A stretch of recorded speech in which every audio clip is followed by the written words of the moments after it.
carburetor niya saka yung fuel line. Yan. Yan yung RPM niya. Yung kung sa motor pa yung oscillator niya. Yan. Diyan din kayo mag-adjust ng voltage. Yan. Pag mahina yung under niya, mahina din yung voltahe. Yan. Yan yung breaker na voltage at dyan nyo isaksak yung plug niya. Yan, dyan lalabas yung voltahe. Ayan. Yan yung switch on at saka switch off. Pag paandarin na ninyo yung genset, i-on lang ninyo yan. Pag papatayin naman ninyo yung genset, i-off lang ninyo yung switch.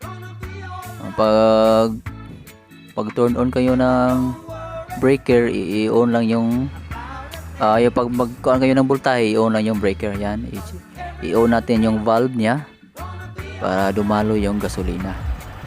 Yan. Tulad ng sinabi ko, kailangan yung i-choke. Yan. Yan. I-choke niyo yan, choke yan. Yan. Pag naka-andar na, i-release niyo ang choke. Yan. Yan, release ang choke.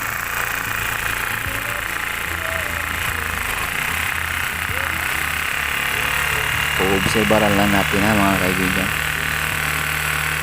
Ito, obserbaran natin.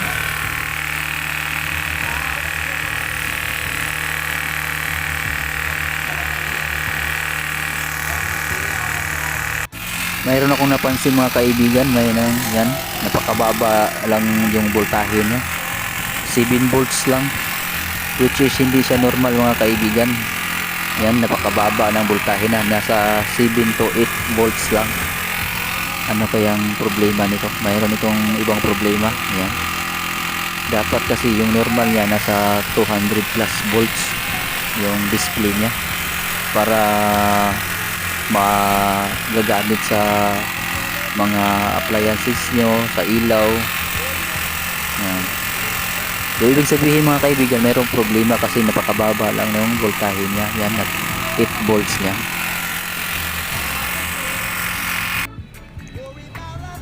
Yan sa napansin ko mga kaibigan,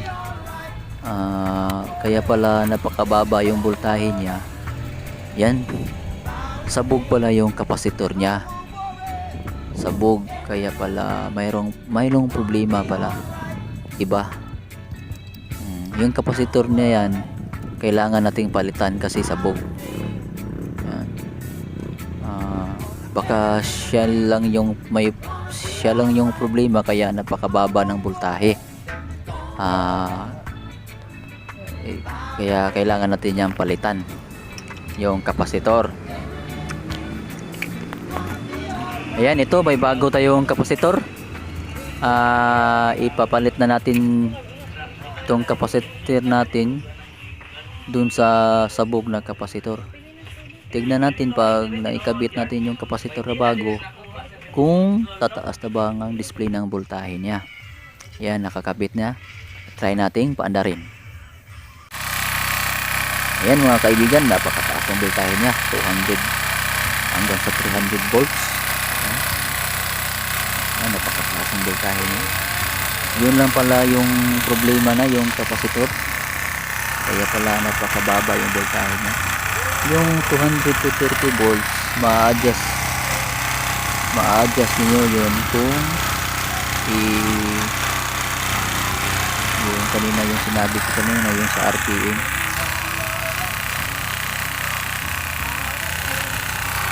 Yan, dyan kayo mag-adjust ng RPM. Yan, mayroong volt yan. Pihitin lo niya ngayong konti para ma-reach ninyo ang gusto nyong voltahe, yung 220 volts to 30 volts. Yan, ma-adjust yan. I-adjust lang yung RPM niya para bumaba yung voltahe niya. Yan mga kaibigan.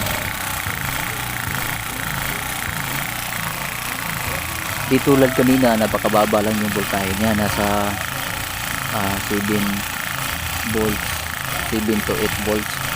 Pero ngayon, ayan, umabot na sa 250, 260. Kanina, umabot ng 300.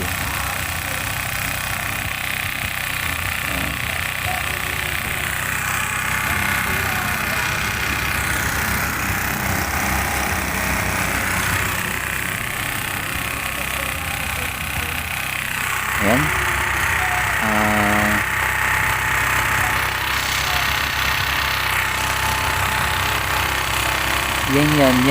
Yan yung oscillator niya.